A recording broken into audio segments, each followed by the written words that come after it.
Have you ever found yourself zoning out while running? To me, that's actually an amazing feeling, but me being me, I wanted to see if I could harness this meditative state and give myself therapy. Yeah.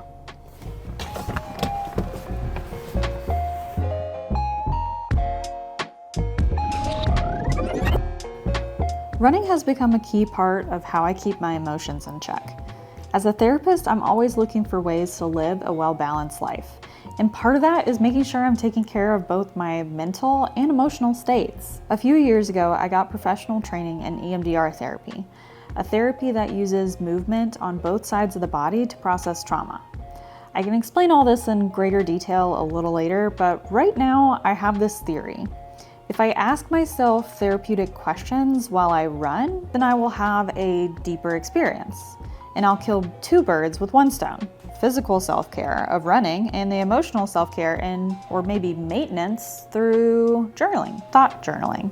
So I'm taking you along with me. Here's what we're gonna do today. I'm gonna go on a recovery run. No goals or distance or pace, just a nice relaxed run. But here's my process.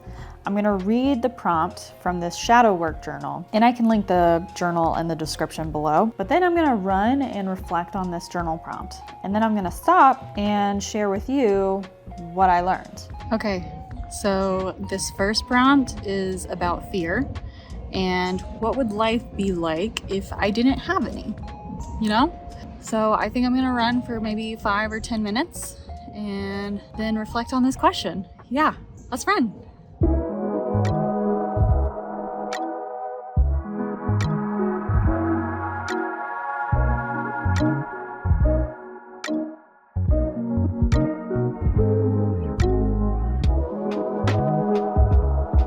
Okay, so I did about 7 minutes or so. Not gonna lie, that was hard.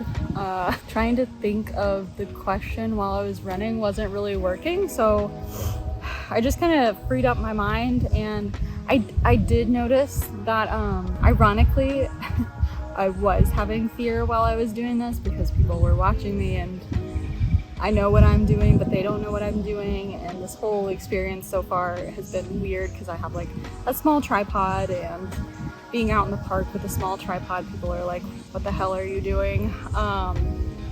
So yeah, I have been nervous. So it's kind of ironic that my first prompt is, what would you do if you didn't have fear in your life? And once I kind of let my brain go, a Canadian goose was in the middle of the path. And I was like, what a cute goose. And then I'm just running along behind it, and it's like getting nervous, obviously. And I'm like running with this goose. And it eventually flies away. But I was like, that's kind of neat. Like, who gets to run with geese? So this is, I think, what my life would be like without fear. I would be much more inclined to, like notice the small things, notice what small joys and wonders are around me in the present moment if I wasn't always afraid. And that's something that I struggle with a lot, especially like being a female and going out alone. I think a lot of women do struggle with, not being afraid of what's happening, or, like, is a guy coming up behind me right now? Like, I don't know. It could happen. And that's unfortunate, but a reality. And I think if I didn't have that fear, I think I wouldn't be afraid to live my life so much, and I would be a lot more independent and probably do more stuff like this, like go to the park in the middle of the afternoon and run by myself. That's not something I'd typically do, but because I make videos for a living now, it is something I do regardless of whether I'm afraid or not. So yeah, maybe this is working. Maybe this process is working. Okay, I'm coming over here to read my next prompt, so I'm far out of the way of everybody and their judgmental eyes. So I'm here by the forest. The trail is over there.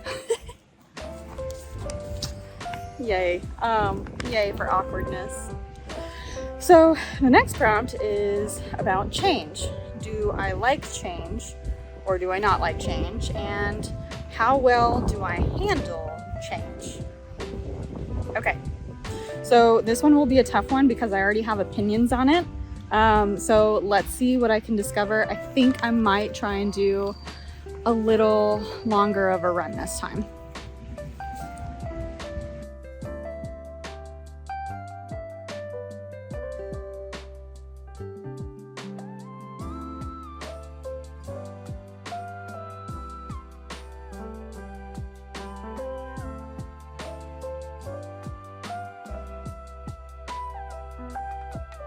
Okay, I think I like change. I like constantly being stimulated with new things.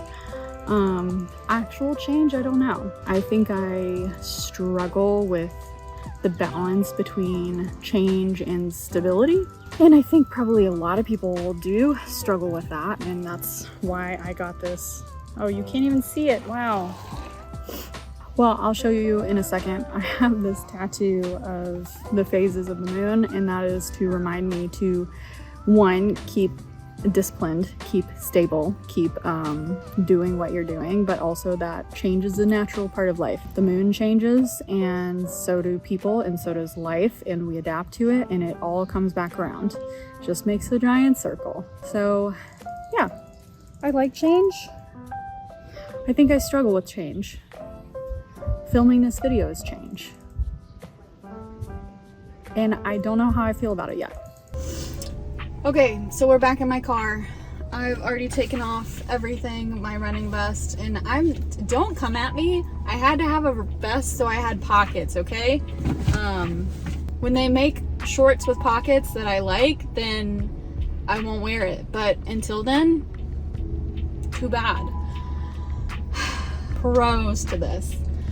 I think it made me more mindful of just the really small moments around me.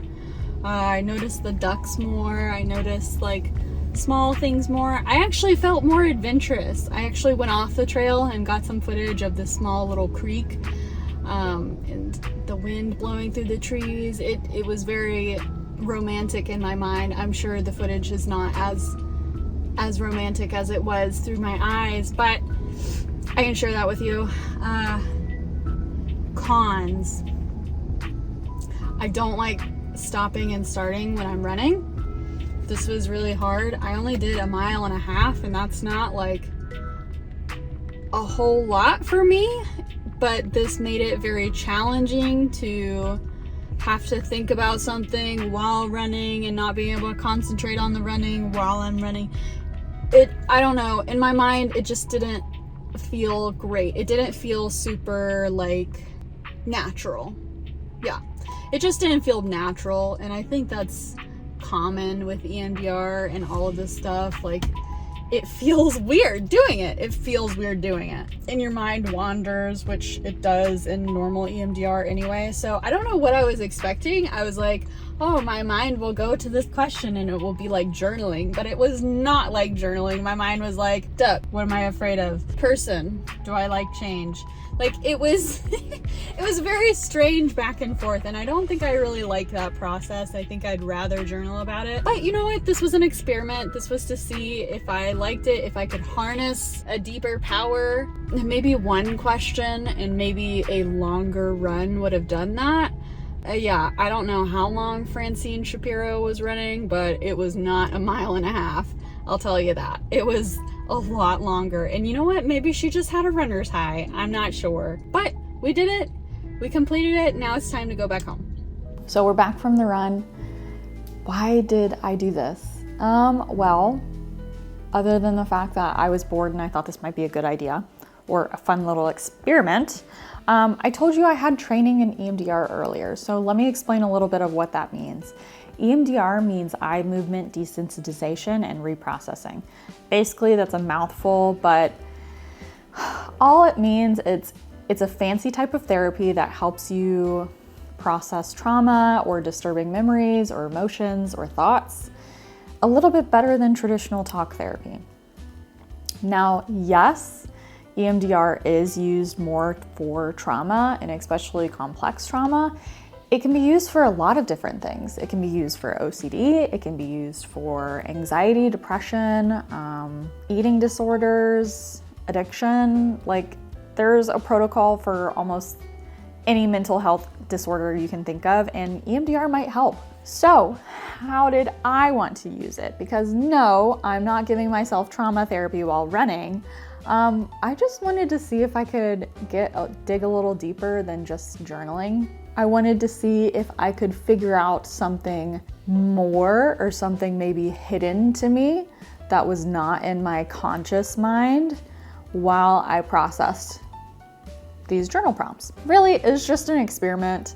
I just wanted to see what happened. Now, why did I choose running? This is actually going back to the origins of EMDR therapy, and the founder of EMDR therapy actually discovered this phenomenon while on her runs. She noticed that she would move her eyes back and forth across the path that she was going on. And she found that when she ran and had really difficult emotions or really hard thoughts or thought patterns, whatever it was, she noticed it processed a lot easier after a run. And so she took running and decided to take the physical exertion out of it and just decided to do it with eye movements instead of actually running, and found that it gave the same results.